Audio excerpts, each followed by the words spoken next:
Hello દોસ્તો, આજે આપણે ટેરોટ કાર્ડમાં પ્રથમ કાર્ડ ધ ફૂલ કાર્ડ વિશે શીખીશું. જો મેજર આર્કાનાનો પ્રથમ કાર્ડ ધ ફૂલ કાર્ડ છે. એ એમ તો પ્રથમ કાર્ડ છે, પરંતુ એ શૂન્યથી શરૂઆત થાય છે, જે નવી સફરની શરૂઆત કરે છે, છેલ્લા કાર્ડ સુધી પહોંચે છે. શૂન્ય મહત્વપૂર્ણ નંબર છે, તે ધ્યાનને દર્શાવે છે. ફૂલ કાર્ડને નવજાત શિશુ દર્શાવે છે, પ્રશ્નકર્તાને દર્શાવે છે. ટેરો ડેકનો આધાર છે, અહીંથી જન્મ થાય છે. બિગિનિંગ, નવી આત્માને દર્શાવે છે, એક નવી શરૂઆત. એક્સાઇટમેન્ટ છે, અનુભવહીન દુનિયાદારીથી પરે છે. અજાણતા પર્વતની ચોટી પર આવી પડે છે, તેને ખબર નથી કે આ છોકરો એક ડગલું આગળ વધે તો પડી શકે છે. ખુશી, ઉત્સાહ, જીવન શરૂઆત, ભોલાપન, વિચારવાનો અભાવ, સાવધાનીની કમી દર્શાવે છે. આ the full card air element દર્શાવે છે. શૂન્ય નંબર, આ જે શૂન્ય નંબર છે એ અનલિમિટેડ પોટેન્શિયલ દર્શાવે છે, અનલિમિટેડ પાવર દર્શાવે છે. હાથમાં ફૂલ પકડેલ છે. આ હાથમાં જે ફૂલ પકડેલ છે તે ઇનોસન્ટ છે, દુનિયાદારીની કંઈ સમજ નથી, એને પાવર અને પોટેન્શિયલની ખબર નથી, એટલે એને જે કંઈ પણ કહે તે સાચું માની લે છે. પોતાના દિમાગનો એ વધુ ઉપયોગ કરતો નથી. પાછળ પર્વત છે. આ સફેદ પર્વત છે, જે ઘણા બધા પર્વત છે, ઘણે દૂર સુધી જાય છે. પાછળ સન છે. એ લાઈફમાં કોરો કાગળ છે, આગળ જવાનું સૂચવે છે. આ બેકગ્રાઉન્ડમાં યલો કલર એ ગ્રોથ દર્શાવે છે. મહેનત કર્યા પછી એને ઘણું સારું ફળ મળે છે. પાછળ પીછું છે. આ જે પીછું છે, જો તે ઈચ્છે તો ઘણું બધું મેળવી શકે છે. છોકરો જુવાન છે, માટે તેનામાં એટલી બધી સ્ટેબિલિટી નથી. એક હાથમાં વોન્ડ્સ પકડી છે, જે સૂચવે છે કે એનું સપોર્ટ સિસ્ટમ છે, જે પોતે ખુદ હોઈ શકે અથવા એની લાઈફમાં બીજું કોઈ સપોર્ટ સિસ્ટમ હોઈ શકે છે, જેથી એ બિંદાસ છે. કદાચ એનો ઇનર પાવર પણ એને સપોર્ટ કરી શકે છે. એની પાસે આ પોટલી છે, જે એને આગળની જર્નીમાં કામ આવી શકે છે. એક નાનો કૂતરો છે,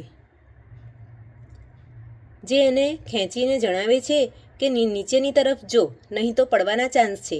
આપણી આસપાસ કોઈ એવા સપોર્ટર્સ હોય છે, જે આપણને ગાઈડ કરતા રહે છે, જે આપણને માર્ગદર્શન આપે છે.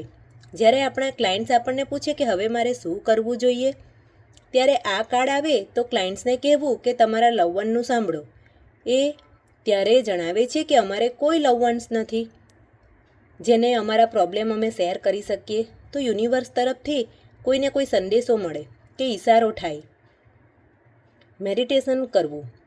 એ હાથ ફેલાવીને ઊભો છે, બંને હાથ ફેલાવીને ઊભો છે, એટલે એની લાઈફમાં કોઈ પણ ચેન્જીસ આવશે તેને સ્વીકારવા રેડી છે, જર્નીમાં આગળ વધવા રેડી છે. એના કપડાં કલરફુલ છે, જે દર્શાવે છે કે એ ઘણો જોલી નેચરનો છે.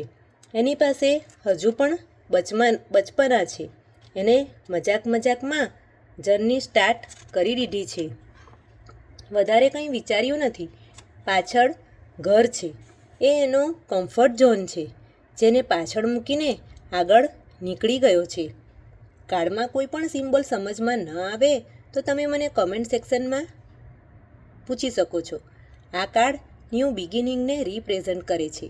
આપણે એવું કહી શકીએ કે તમારી પાસે અનલિમિટેડ પોટેન્શિયલ અને અનલિમિટેડ પાવર છે. તમે કોઈ પણ સિચ્યુએશનને હેન્ડલ કરી શકો છો, પરંતુ એ પાવર અને પોટેન્શિયલ વિશે તમને ખબર નથી કે તમે શું કરી શકો છો. તમે હનુમાનજી વિશે જાણો છો ને, કે એને એની શક્તિ વિશે ખબર ન હતી, એને યાદ કરાવવું પડતું હતું. તેવી રીતે આ ફૂલ કાર્ડ પણ એવું જ કંઈ દર્શાવે છે. તમે તમારામાં ઝાંકીને નથી જોતા કે તમારામાં કેટલો પાવર છે, તમે શું કરી શકો છો. લક તમારા ફેવરમાં હશે, તમે તમારી ન્યૂ જર્ની સ્ટાર્ટ કરી શકો છો. બસ ભગવાન પર ભરોસો રાખો, પોતાના પર ભરોસો રાખો. ઓપોર્ચ્યુનિટી આવશે તો વિચારીને શું તમારા માટે ફાયદાકારક છે અને શું નથી તે વિચારીને આગળ વધો. તમે તમારા લવવનને કે જે હિતેચ્છુ કે માર્ગદર્શક હોય, સાચા સાથી હોય, એની વાત માનો ને આગળ વધો. જો તમે તમારી મનમાની કરશો તો દુઃખી થશો. જ્યારે આ કાર્ડ આવશે તો તમારે તમારા ક્લાયન્ટ્સને બતાવવું પડશે કે તમારે થોડું રિસ્ક લેવાની જરૂર છે. જો તમે રિસ્ક નહીં લેશો તો તમે તમારી લાઈફમાં અટકી જશો.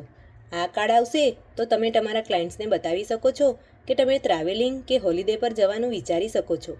તમારી લાઈફ સ્મૂથ વેમાં ચાલતી દેખાશે. જો આ કાર્ડ મની, કેરિયર અને બિઝનેસમાં આવશે તો કેવી રીતે રીડ કરશો? તો તમને નવી નોકરી મળવાની શક્યતા છે. જો બિઝનેસમાં ઇન્ટરેસ્ટ હોય તો તમે નવો બિઝનેસ પણ સ્ટાર્ટ કરી શકો છો.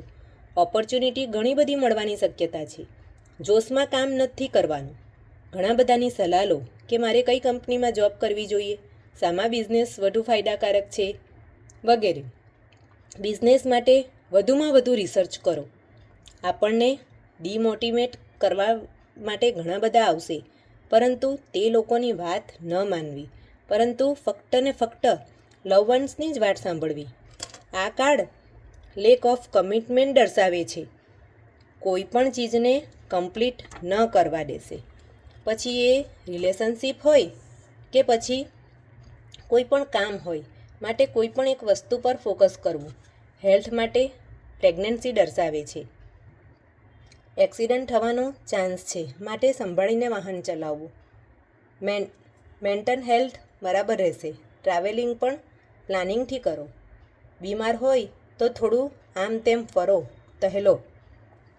સ્પિરિચ્યુઆલિટી આવે તો તમે તમારા ક્લાયન્ટ્સને કહી શકો કે નવું સ્ટાર્ટ કરો છો, તો લોકો તમને કહેશે કે તમે કઈ લાઈનમાં આવી ગયા છો, પરંતુ અંદરથી તમને ઘણું સારું ફીલ થશે.